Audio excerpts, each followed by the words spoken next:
Guys, now it's Easter holidays. We know that on Easter holidays there is many functions. You understand it? Especially in family, there is family gatherings. There is many function in the family, especially in the some of the family, they've got rituals on April. You understand it?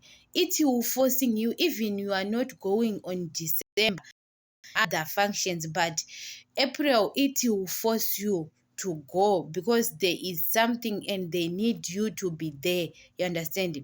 And our parents, they have to know that God bless us in different things. You understand it? Because some of the kids, they've got a lot of money. You understand it? Because in that time, guys, we have to contribute. Some of the kids, maybe they have got a lot of money. Other kid can contribute with a lot of money to buy groceries.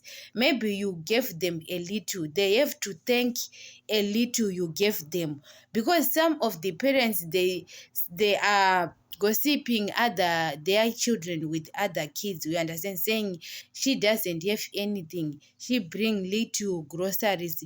I contribute little groceries that I have. You understand?